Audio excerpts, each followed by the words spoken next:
X Men emperor Vulcan के last episode में हमने देखा था कि एम्परर वुल्कन और ग्लैडिएटर जो हैं स्काई आर्क नाम की एक रेस के सामने जाते हैं उससे निपटने के लिए, लेकिन उनका जो लीडर होता है वो बहुत ज़्यादा ही ताकतवर होता है। यहाँ तक कि वो क्लार्क द ग्लैडिएटर जो होता है उसकी कलाई पकड़ के उसकी कलाई तोड़ देता है और वुल्कन को भी बहुत बुरी तरीके से मारता है।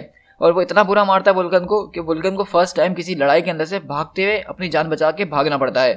और ये चीज़ से हमें अंदाज़ा हो रहा था कि ये जो रेस है ये काफ़ी ज़्यादा स्ट्रॉन्ग है और ख़तरनाक भी है। और वही दूसरी तरफ स्टार जैमर्स भी पता लगाने की कोशिश कर रहे थे कि ऐसा कैसे हो सकता है, मतलब ये लोग इतने ताकतवर कैसे हो सकते हैं जो कि वुल्कन को और क्लार्क ग्लैडिएटर को दोनों को इतनी आसानी से हरा सकें। और वहीं पे स्टार जैमर्स अपना नेक्स्ट प्लान सोच ही रहे होते हैं कि वो आगे क्या कदम उठाएं, तभी हम अचानक देखते हैं कि वुल्कन और उसका पूरा का पूरा इंपीरियल गार्ड एलेक्स के सामने आ जाता है इसको पकड़ने के लिए। अब आगे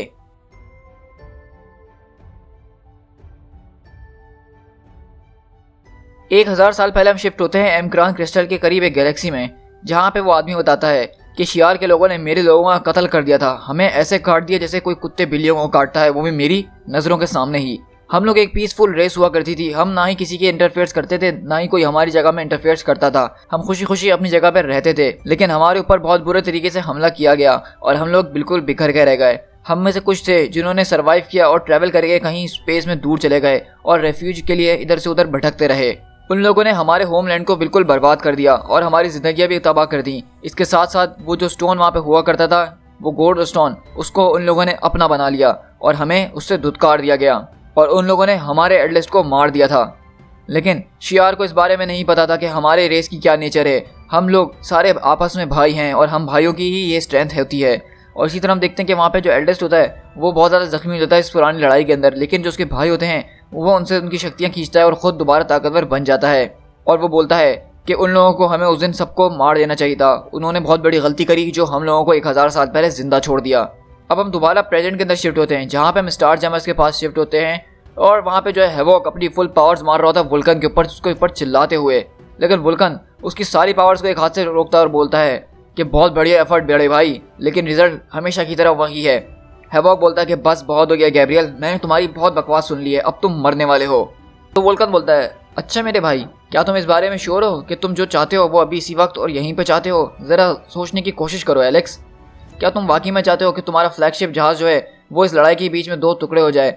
क्या वाकई में एक्सजेवियर ने ऐसे मोरॉन्स की एक्समेन टीम बनाई थी? और वहीं पर लॉर्डनस के पास आती बोलती है कि एलेक्स ज़रा समझने की कोशिश करो, वुल्कन और उसके गार्ड्स ने अभी तक एक मसल भी नहीं हिलाया है, मतलब वो हमसे यहाँ लड़ने नहीं आए हैं। तो वुल्कन बोलता है कि बिल्कुल तुम्हें लॉर्डना की बात सुननी चाहिए एलेक्स, मैं तुमसे सिर्फ यहाँ पे बात करने के लिए आया हूँ और कुछ भी नहीं। तो वहीं पे हैवॉक बोलता है कि रेचल ये बताओ कि तुम क्या पिक कर रही हो उसके दिमाग के अंदर? तो बोलती है इनका दिमाग पढ़ना काफ़ी ज़्यादा मुश्किल है, एम्परर वुल्कन और उनके गार्ड्स दोनों का ही। मुझे लगता है इनका जो टेलीपैथ है वो इनके सिग्नल्स को रोकने की कोशिश कर रहा है, पहले मुझे उसको मारना पड़ेगा ताकि मैं सच पता लगा सकूं। तो वुल्कन बोलता है इतनी बुरी बात है यार, तुम दोनों मारने के लिए कितने ज़्यादा उत्सुक हुए हुए हो, लेकिन अगर तुम्हारा भाई साइक्लोप होता तो यहाँ पे तो आज तुम पे कितना गर्व महसूस करता। लेकिन अगर तुम लोगों ने अपनी बातें वगैरह ख़त्म कर ली हो तो मुझे लगता है कि हमारे पास एक कॉमन एनिमी है, द स्काई टाल, और हमें उससे मिलकर निमटना ही होगा। वो क्रीचर्स जो है इस एमक्रान क्रिस्टल के पीछे हैं जो कि अब बिलोंग करता है मुझे। तो रेचल बोलती है कि ज़रा एक मिनट, तुम क्या चाहते हो कि उस एम्पायर से लड़ने में हम तुम्हारी मदद करें? मतलब तुम बिल्कुल, तुम्हारा दिमाग खराब हो चुका है क्या? तुम एक पागल इंसान हो, तुमने बेंशी को मारा, तुमने हम सबको मारने की कोशिश करी, तुमने प्रोफेसर को मारने की कोशिश करी और यहाँ तक कि तुमने अपने फादर कॉर्सेयर को तो जान से ही मार दिया, जो कि मेरे ग्रैंडफादर भी लगते हैं। वुल्कन बोलता है मुझे इस सबसे कोई लेना देना नहीं है, लेकिन अभी अभी स्काई टाल की जो एम्पायर है उन लोगों ने मेरे सेवरल बिलियंस लोगों को मार दिया है और वो लोग मेरे थे, मुझे उनकी परवाह है। और वैसे भी अभी इस वक्त बहुत सारी चीज़ें जो मेरा करने का मन करता है, जैसा कि सबसे पहले तुम्हें मारना, एक्सेवियर को ढूंढना और हाँ उसको भी मार देना, लेकिन मैं यूनिवर्स को डिस्ट्रॉय करने के मूड में अभी बिल्कुल भी नहीं हूँ। और क्या तुम स्काई टाल के बारे में भी यही कह सकती हो? क्योंकि मुझे नहीं लग रहा, एक बार उनका हाथ उस क्रिस्टल के ऊपर लग गया तो तुम लोग जानते हो कि वो क्रिस्टल अगर तबाह हुआ तो हमारी यूनिवर्स खतरे में पड़ सकती है। और मुझे लगता है मेरी भतीजी कि तुम्हें इस बारे में ज़रा सोच लेना चाहिए। ये लोग जो हैं सिर्फ मुझे यहाँ पे थ्रेट करने के लिए नहीं आए, बल्कि इनके ज़रिए हमारी पूरी रियलिटी खतरे में पड़ सकती है। और तुम एक्समैन भी इस बात को बहुत अच्छी तरीके से जानते हो। अगर तुम मुझसे यहाँ लड़ने वाले हो आज तो ये तुम्हारा सबसे बड़ा और बेकार डिसीजन होगा, लेकिन अगर तुम मेरे साथ लड़ते हो तो हम आज क्रिस्टल को बचा लेंगे। और वैसे भी तुम लोग जो इस एमक्रान क्रिस्टल से पहले भी काफ़ी बार निमट चुके हो, तुम लोग इसके बारे में काफ़ी कुछ जानते हो। तो मेरा कहना यही है कि हम लोगों को एक साथ डील कर लेनी चाहिए और मिलकर इस चीज़ के ऊपर काम करना चाहिए। तुम्हारे पास 24 घंटे डिसाइड करने के लिए। और इस तरह वुल्कन वहाँ से इंपीरियल गार्ड को लेता है और टेलीपोर्ट होकर वापसी चले जाता है। तो वहाँ पे चोट बोलता है क्या हैवॉक, तुम्हारा क्या ख्याल है, हमें क्या करना चाहिए? तो हैवॉक बोलता है कि ज़रा खामोश हो जाओ, मुझे सोचने दो। और इसी तरह हम लोग वहाँ पे शिफ्ट होते हैं जहाँ पे ये लोग सब बैठ के डिस्कशन कर रहे होते हैं। तो हैवॉक बोलता है देखो, सबसे आसान चीज़ मुझे जो यहाँ पे समझ में आ रही है वो ये है कि वुल्कन इस पर बिल्कुल डेस्परेट है, क्योंकि अभी स्कारटाल का जो एल्डर्स था उसने उसके बहुत बुरी तरीके से शामत बुलाई थी, और इससे पहले हमने ये कभी नहीं देखा कि वुल्कन की किसी ने ऐसी हालत की हो। यहाँ तक कि किसी ने ग्लैडिएटर को नोटिस किया, वो हमारे सामने खड़े होकर एक लफ्ज़ भी नहीं बोला, और उसकी कलाई वो मुझे टूटी हुई लग रही थी। हम सारे एक्समैन भी मिलकर अगर उससे लड़ने जाएं तो हम उसके ऊपर एक स्क्रैच भी नहीं मार सकते हैं, और उन लोगों ने उसकी कलाई तोड़ दी। तो वहाँ पे जो है जनरल कार्डूम बोलते हैं कि हमारे कल्चर में अगर हम किसी दुश्मन को अपने फ़ायदे के लिए इस्तेमाल करें तो वो हमारी सबसे बड़ी वीकनेस होती है। शियार के यहाँ निज़ाम बिल्कुल उल्टा होता है, हमारे यहाँ बिल्कुल भी इस तरह नहीं कर सकते हैं जिस तरह कि वुल्कन हमारे पास अपनी मदद के लिए आया है। ज़रूर इसमें उसका कोई ना कोई अपना फ़ायदा या प्लान है, इसीलिए वो तुम्हारे पास तुमसे मदद मांगने के लिए आया है, और हम ऐसा नहीं कर सकते हैं। बाकी तुम्हारा जो फैसला होगा हम तुम्हारे साथ हैं। और वहीं पर राजा बोलता है कि बिल्कुल तुम्हारी बात ठीक है, और इंपीरियल गार्ड का लुक देख के मुझे ऐसा लग रहा था कि वो लोग भी वुल्कन से बहुत बेजार है, उसको मारना चाहते हैं। और मैंने तो कुछ ऐसे रीमर्स भी सुने कि इंपीरियल गार्ड्स के बहुत सारे मेंबर्स को वुल्कन जब पहली बार मिला था तो उनको निपटा चुका था। हैवॉक बोलता है कि तुम्हारी बात बिल्कुल ठीक है, मुझे जो समझ में आ रही बात उसके मुताबिक वुल्कन जो है स्टार जैमर्स को एज अ वेपन इस्तेमाल करना चाहता है स्काईआर्टाल के सामने, और जब उसका जैसी काम निकलेगा सबसे पहले वो हमसे गद्दारी करेगा। सवाल ये नहीं है कि वो कब करेगा, सवाल ये है कि वो कहाँ करेगा। तो लॉर्ना बोलती है देखो एलेक्स, मैं समझती हूँ कि वो तुम्हारा भाई है या कुछ भी लगता है, लेकिन ये बात भी जरा ध्यान में रखना कि उसने तुम्हारे बाप को मारा है और वो एक मर्डर है। हम उस तरह उसकी मदद नहीं कर सकते हैं। उसने हमारी फैमिली के मेंबर्स को मारने की कोशिश करी है, वो भी एक नहीं 1000 बार। और तुम्हें क्या लगता है कि जब हम उस क्रिस्टल को बचा लेंगे तो उसके बाद उसका पोजीशन उसके हाथ में ही तो आ जाएगा, और ये भी कोई कम खतरे वाली बात नहीं है। तो वहीं पे हैवॉक बोलता है तो क्यों ना हम लोग स्काईटाल से कुछ नेगोशिएशन करने की बात करें कि अगर हम उनको वो लैंड दिला दें तो उसके बदले वो क्रिस्टल पे वो लोग थोड़ी देर अपना हक जमा सकते हैं। तो वह लिलांड्रा चिल्लाती है कि नहीं, ऐसा कभी हो नहीं सकता है, कोई नेगोशिएशन नहीं होगी इन लोगों के साथ एक्समैन, क्योंकि वो क्रिस्टल वो शियार का ही है शुरू से, और वो शियार का ही रहेगा। हम उस क्रिस्टल को किसी और के हाथ नहीं जाने दे सकते हैं। तो वहीं पे रेचल बोलती है कि तुम इस वक्त डरी भी हो, क्योंकि शियार के लोग हमेशा से कॉन्करर्स हैं, और मेरा जहाँ तक अंदाजा है तुम लोगों ने बहुत सारे लोगों के कल्चर्स को अपनाया है और तभी जाके ये अपना एम्पायर खड़ा किया है। तुमने कितने रिलीजन्स को, कितने कल्चर्स को क्रश किया लिलांड्रा, क्या तुम मुझे बताओगी? और मुझे तो ऐसा ही लगता है कि स्कारटाल के जो गॉड्स हैं वो बिल्कुल ठीक कह रहे हैं कि ये जगह तुम्हारी कभी थी ही नहीं, तुमने ये उनसे छीनी है। तो वहीं पे लिलांड्रा गुस्से में आती हुई बोलती क्या तुम लोग ने देखा नहीं एलेक्स और लॉर्ना, अगर उन लोग को जरा सी भी परवाह होती तो वो इतने लोगों को इतनी आसानी से नहीं मारते। वो लोग जंगली हैं, वो लोग क्रिस्टल हाथ में आने के बाद भी खामोशी से नहीं बैठने वाले हैं, वो फिर पूरी यूनिवर्स पे कब्जा करने के लिए निकल जाएंगे। तो वहीं पे कार्डूम बोलते हैं कि मेरी भतीजी जरा आराम से। हैवॉक जो है यहाँ पे एक पॉइंट बनाने की कोशिश कर रहा है, हमें उसकी बात सुननी चाहिए। तो हैवॉक बोलता है कि बिल्कुल मेरा पॉइंट इस वक्त यही है कि स्काईटाल ने जिस वक्त उन लोगों को बर्बाद करा, तबाह करा फेदर एज के ऊपर, उस वक्त उन्होंने अपना ऑप्शन हमारे टेबल पे से हटा दिया है। हम स्काईटाल के साथ तो बिल्कुल भी नहीं हो सकते हैं, क्योंकि जब वो एक झटके में इतने लोगों को मार सकते हैं तो और भी लोगों को मारना उनके लिए छोटी मोटी बात है। और हमें इस चीज़ के ऊपर विश्वास करने की कोई ज़रूरत नहीं है कि वो लोग हमारी बातों से रुक जाएंगे। हम उनसे अकेले लड़ नहीं सकते, और ये बात भी साफ है। तो इसीलिए हमें ये डील लेनी होगी ताकि हम वुल्कन की मदद कर सके इस स्काईटाल की सिचुएशन को रोकने में। और ये तो हमारी किस्मत की बात है कि जैसे ही हम उनसे निमट जाएंगे तो वुल्कन सबसे पहले मुझे मारने की कोशिश करेगा, तो हमें भी उसके अटैक के लिए प्रिपेयर रहना पड़ेगा। और जैसे ही हम स्काईटाल वाली सिचुएशन से निपटेंगे हमें वुल्कन से भी निपटना एक साथ ही होगा, और यही हमारी किस्मत है। और इस वक्त मेरे पास यही रास्ता है जो मुझे समझ में आ रहा है। यहाँ पे रेचल को जो है अजीबोगरीब ख्वाब आ रहे होते अपने घर वालों के, क्योंकि मैंने आपको बताया था कि उसकी पूरी फैमिली को, उसकी पूरी ब्लड लाइन को जो है शियार के एक जो है खुफिया कमांडोज ने आके मार दिया था। तो इसको बार बार जो है उन्हीं के नाइटमेयर्स आ रहे होते हैं, और अचानक वो नींद में से उठती है तो कॉर्वस उसके पास आता है और बोलता है क्या तुम दोबारा से ख्वाब देख रही हो? तो रेचल बोलती है कि कॉर्वस तुम मेरी थॉट से दूर रहा करो प्लीज़, मैंने तुमसे पहले भी कहा है। तो कॉर्वस बोलता है कि मैं तुम्हारी थॉट्स में नहीं बल्कि तुम मुझे अपनी थॉट्स दिखा रही हो, ये तुम आखिरकार कर क्या रही हो मेरे साथ? और इसी तरह वो लोग आपस में वहाँ बातचीत कर रहे होते हैं, लेकिन कॉर्वस और उसके बीच में कोई भी अंडरस्टैंडिंग हो नहीं पा रही होती है। और इसी तरह कॉर्वस जो है उसको वहाँ पे छोड़ के चले जाता है।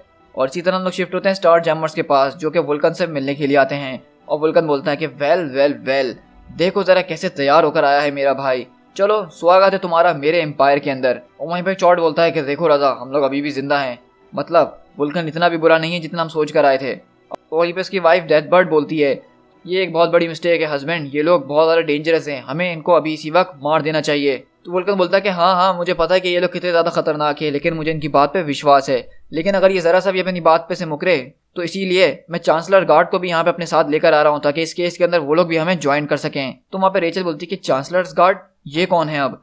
और अचानक हम लोग देखते हैं कि यहाँ पे एक वही टीम आ रही होती है चांसलर की, जो कि वो टीम है जिसने रेचल के घर वालों को जाके मारा था अर्थ के ऊपर। और ये जो है एक खतरनाक किस्म की टीम है बहुत, और इसके सारे मेंबर्स बहुत ही ज़्यादा पावरफुल हैं। और वहीं पे चांसलर आता और बोलता है कि मैं यहाँ हूँ एम्परर, जैसा कि आपने मुझे कमांड किया था, मैं यहाँ पे आज आपकी साइड खड़ा हूँ ताकि मैं आपकी खिदमत कर सकूँ। और अपने पूरे के पूरे जो डेड कमांडोज हैं वो उनको यहाँ पे लेकर आता है। और रेचल चिल्लाती है कि तुम, और अगले ही पल रेचल जो है अपने आपे से बाहर हो जाती है और पूरी की पूरी फीनिक्स पावर को अनलीश करती है उन लोगों के ऊपर। और वो चांसलर जो चिल्लाता है जोर से कि नहीं, ऐसा नहीं हो सकता। और वहाँ पे आपस में सब देखते हैं कि एक दूसरे को बचाने के लिए निकलते हैं। और जो है रेचल इस वक्त अपने सामने आए हुए हर किसी को मार रही होती है और ये की बात बोल रही होती है कि तुमने मेरी कजन्स, मेरी आंटीज, मेरे अंकल्स, मेरे सारे घर वालों को, मेरे ग्रैंड पेरेंट्स को सबको मार डाला है। तुम्हारी आंखों में मुझे वो गिल्ट देखनी है जो तुम्हारी सोच में है। मैं तुम्हारे सीक्रेट ऑर्डर को खत्म करने वाली हूँ। मैं बहुत टाइम से तुम्हें ढूंढ रही हूँ और आज तुम खुद मेरे सामने आ गए हो। मुझे तुम्हारे मुंह से सुनना है चांसलर, कबूल करो कि ये सब तुमने ही किया था। वहीं पे रेचल जो है बिल्कुल आपे से बाहर हो गई होती है। तो लॉर्ना जो है उसको जो है रोकने की पूरी कोशिश कर रही होती है। तो रेचल बोलती है कि लॉर्ना मुझे छोड़ दो, इन लोगों ने मेरे घर वालों को मारा है, मैं इन लोग को मार के रहूंगी, इसके अलावा इनके पास बचने का कोई और तरीका नहीं है। और वहीं पे वुल्कन पीछे बैठा हुआ होता है और चांसलर चिल्लाता है कि एम्परर प्लीज मेरी मदद करें, ये क्या हो रहा है। तो वुल्कन बोलता है कि मुझे माफ करना चांसलर, मुझे नहीं पता था कि यहाँ पे कुछ ऐसा होने वाला, लेकिन ये शो काफी में बहुत मजेदार था। और वहीं पे हैवॉक आता है और बोलता है कि रेचल मेरी बात सुनो, ये चीज जो है इसको थोड़ा इंतजार करना होगा। अभी हमें एम क्रॉन क्रिस्टल से डील करना है, वो हमारे लिए बहुत जरूरी है। वो एक बहुत बड़ी डील है। हमने अगर उसको अपने हाथ से जाने दिया तो हम इस पूरी रियलिटी को खो सकते हैं। और रही बात तुम्हारी फैमिली की, तो मैं तुमसे कसम खाता हूँ कि जब हम इन सबसे निमट जाएंगे तो हम इसका बदला भी जरूर लेंगे, और वो भी एक साथ। तो रेचल बोलती है ठीक है, लेकिन मुझे जल्दी चाहिए बदला। तो हैवॉक बोलता है कि ठीक है, तुम जैसा कहो वैसा ही होगा। और इसी तरह हम थोड़ी देर बाद देखते हैं जहाँ पे ये सारी की सारी टीम्स जो हैं वो एक साथ जमा होती हैं, जहाँ पे इनको लीड वुल्कन और हैवॉक कर रहे होते हैं। और एक तरफ इंपीरियल गार्ड खड़ा होता है और एक तरफ स्टार जैमर्स खड़े हुए होते हैं। और वहीं पे जो है वुल्कन बोलता है कि चलो भाइयों, अब हमारी पूरी की पूरी टीम एक साथ जमा हो चुकी है, तो क्यों ना अब हम एक प्लान बनाएं और उन स्काई आर्क के लोगों को मारने की पूरी कोशिश करें। तो हैवॉक बोलता है कि नहीं, ये प्लान बिल्कुल भी ठीक नहीं है। हमें प्लान बनाना होगा जिसके अंदर सबसे पहले हमें उनके वेपन को खत्म करना होगा। उनका वेपन जिसको उन्होंने नाम दिया फिनैलिटी, हमें उसको खत्म करना ही होगा। चोट जो है उनकी एनर्जी सिग्नेचर्स को रीड कर पाया था जहां से उन्होंने फर्स्ट टाइम अटैक किया था, और उसका ट्रेस भी कर पाया है। हमें जो है सबसे पहले इसको रोकना होगा। इसके जरिए वो अपने पूरे आर्माडास को कंट्रोल करते हैं, इसके जरिए ही वो क्रिस्टल को डिफेंड करने वाले हैं। और हमें वहाँ पे एक स्ट्राइक टीम भेजनी पड़ेगी ताकि फिनालिटी जो जहाज है उनका उसको गिराया जा सके। तो वुल्कन बोलता है कि ठीक है, अगर तुम्हें प्लान बनाना है तो बनाओ, मैं तुम्हारी सुनूंगा आज। हैवॉक बोलता है कि बिल्कुल। तो बिल्कुल स्टार जैमर्स और इंपीरियल गार्ड जो है उस वेपन के पीछे जाएंगे। कार्डूम एक टीम लीड करेगा जो कि उस क्रिस्टल के पास जाएंगे। तो वुल्कन बोलता है कि बिल्कुल ठीक है, जो तुम लोगों ने सुना वैसा ही होगा, और हम लोग 1 घंटे के अंदर निकल रहे हैं अटैक के लिए। हम यहाँ से शिफ्ट होते हैं आउटसाइड शियार स्पेस, जहाँ पे इंपीरियल गार्ड का जहाज पिएटोरियम और स्टार जैमर्स का जहाज दोनों यहाँ पे आते हैं, और यहाँ पे सारे मिलके आपस में काम कर रहे होते हैं। और वहाँ पे जब वो लोग पहुँचते हैं तो वहाँ पे वुल्कन, ग्लैडिएटर और स्टार जैमर्स और हैवॉक की सबकी आंखें खुली रह जाती हैं, क्योंकि हैवॉक बोलता है कि डियर गॉड, मैंने तो सोचा था कि यहाँ पे सिर्फ उनका एक जहाज होगा, लेकिन हम जहाँ पे पहुँचते हैं तो वहाँ पे स्काई आर्क के जो लोग हैं वो अपने बहुत सारे और बहुत बड़े बड़े जहाज लेकर आए हुए होते हैं, और वो एक के बाद एक प्लैनेट्स को डिस्ट्रॉय कर रहे होते हैं जैसे वो कोई चीज़ ही नहीं उनके लिए। और वो बता रहा है कि यहाँ पे जो है ये एक ऐसा स्पेस है जहाँ पे डजन्स और स्टार्स जो है एक साथ जमा हुए हैं, और ये लोग इन्हीं स्टार्स को टेलीपोर्ट करके प्लैनेट्स पे फेंकने वाले हैं। ये इन स्टार्स को एज अ एमो इस्तेमाल करने वाले हैं। तो तुम लोग समझ ही सकते हो कि ये कितना ज़्यादा खतरनाक होने वाला है। हमें जो करना है हमें जल्दी ही करना होगा। उनके पास जितनी इस वक्त ताकत है, वो चाहे तो इस पूरे के पूरे कोर सिस्टम के अंदर जितने प्लैनेट्स हैं हर एक को डिस्ट्रॉय कर सकते हैं। वो जो चाहे वो कर सकते हैं। वो पूरा शियार एम्पायर भी डिस्ट्रॉय कर सकते हैं। तो वहीं पे वुल्कन बोलता है कि मेरा एम्पायर इतनी आसानी से मैं इसको खत्म नहीं होने दूंगा। गार्ड्स, अपने आप को प्रिपेयर करो, आज बहुत सारे स्काई आर्क के लोग मरने वाले हैं, और ये अभी सिर्फ शुरुआत है। To be continued.